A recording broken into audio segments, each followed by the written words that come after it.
Nyuwun semirani panjenenganipun Bapak Ustadz Paksi. Alai saderengipun monggo kita bika kanthi waosan bismillah kula dherekaken. Bismillahirrahmanirrahim. Kepada Bapak Ustadz Paksi kami persilahkan. Sumangga matur.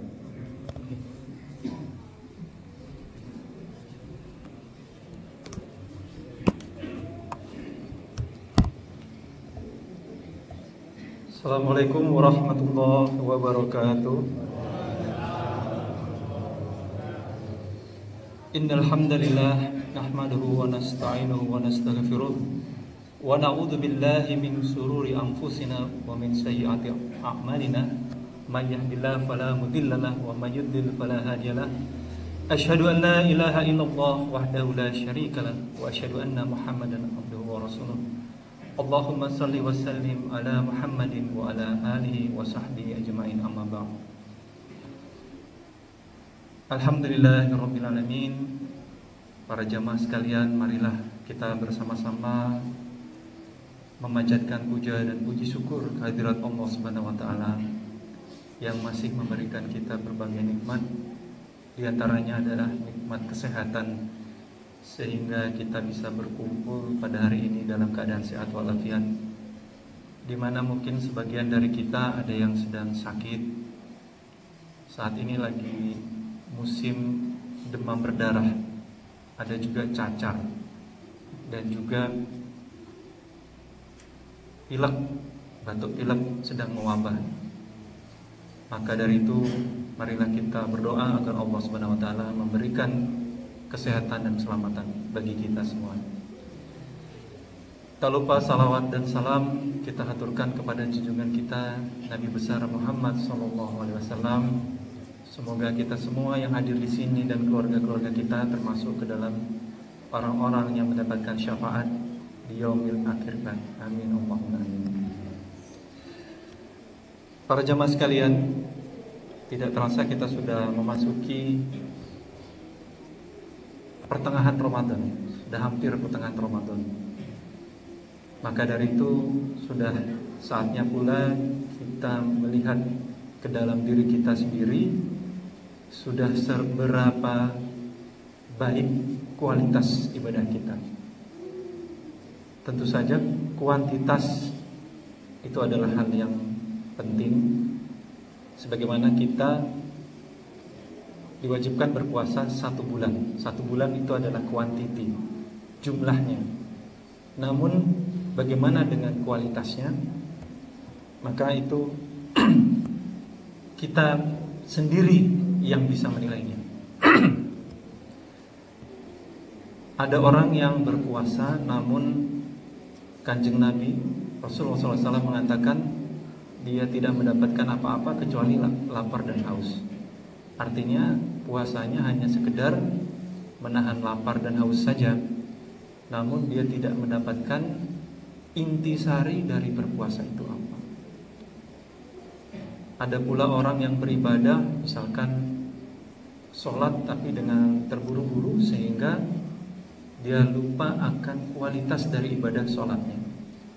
Maka dari itu, dalam waktu yang singkat ini izinkan saya untuk mengingatkan kita semua, termasuk diri saya sendiri, untuk meningkatkan kualitas ibadah kita.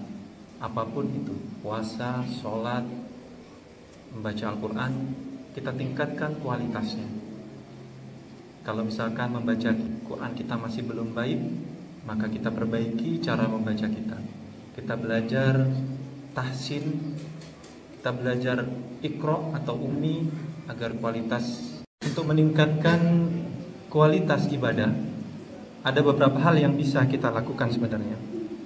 Di antara lain adalah, yang pertama adalah mulai dari niatnya. Jadi kita perkuat niat kita. Sesungguhnya ketika kita berpuasa, apa sejatinya niat kita? Apakah kita ingin mendekatkan diri kepada Allah, atau kita sekedar ikut-ikutan karena saudara-saudara kita, teman-teman kita berpuasa? Jangan-jangan kita ketika dilihat orang kita berpuasa, namun ketika tidak ada orang kita berbuka. Maka ini juga termasuk dalam kualitas ibadah kita. di sini perlu untuk kita tanamkan niat yang kuat, beribadah semata-mata mengharapkan ridha Allah. Yang kedua adalah fokus. Kualitas ibadah yang baik dapat dicapai jika kita fokus dalam melaksanakannya. Misalkan ketika kita sholat, lalu kita fokus untuk melaksanakan sholat, maka kita akan merasakan nikmatnya sholat kita. Akan berbeda jika ketika kita sholat, namun di dalam pikiran kita masih ada hal-hal yang mengganjal. Misalkan ya, kita mau sholat tapi kita masih kepikiran tentang hal lain di pekerjaan kita. Tadi pekerjaanku seperti apa ya? Jadi kita sholat tapi kita tidak fokus.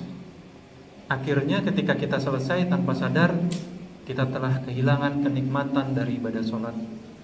Padahal ketika kita sholat itu, kita sebenarnya sedang berinteraksi, sedang berdialog dengan Allah Subhanahu wa Ta'ala. Yang ketiga adalah konsistensi. Konsistensi atau bahasa lainnya apa ya? Konsistensi itu melakukan sesuatu dengan terus-menerus sehingga menjadi kebiasaan.